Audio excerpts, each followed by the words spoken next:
Today we're talking about the requirements for obtaining a remote pilot license as per ICAO Annex 1 without hesitation, repetition or deviation starting now.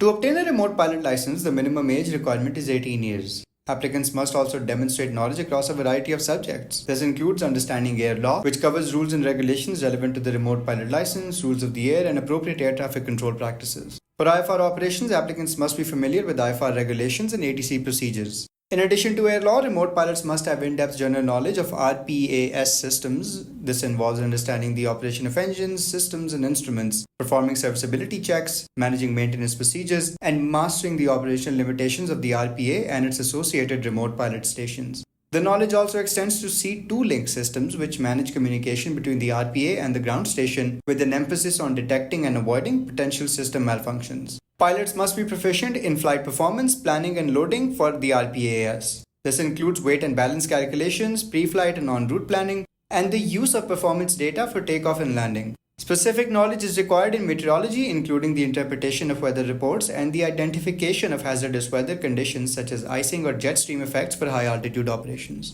Additionally, navigation skills are crucial, encompassing the use of aeronautical charts, instruments, and navigation aids necessary for operating RPAS under IFR. Lastly, applicants must demonstrate a strong understanding of operational procedures, including threat and error management, handling emergency procedures, and coordination between remote pilots.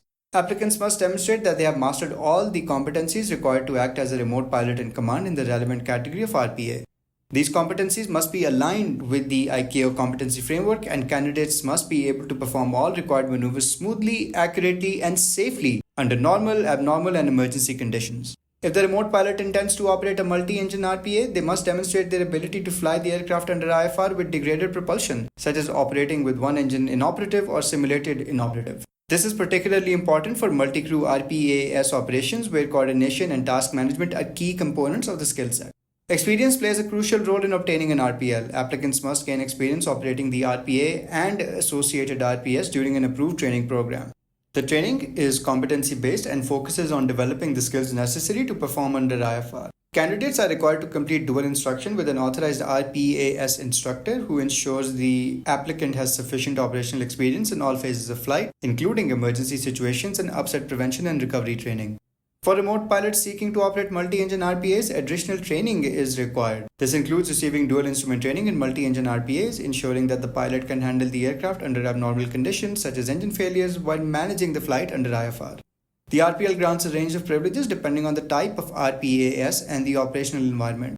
Holders of the license can act as remote pilot in command of a single pilot RPA, serve as a remote co-pilot on RPAs requiring more than one remote pilot, command an RPA requiring a co-pilot and operate under IFR conditions, perform night operations once they have completed dual instruction in night flying, which includes takeoff, landing, and navigation in low light conditions.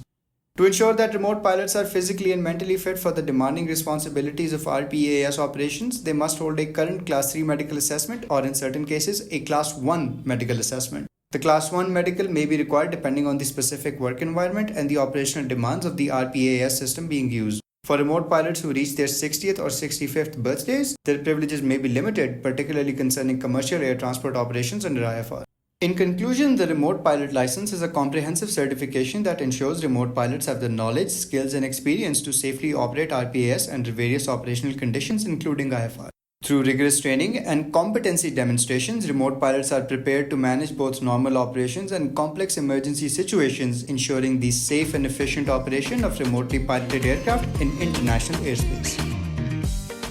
If you liked this video, don't forget to hit the like button, leave your thoughts in the comments, and subscribe for more aviation content.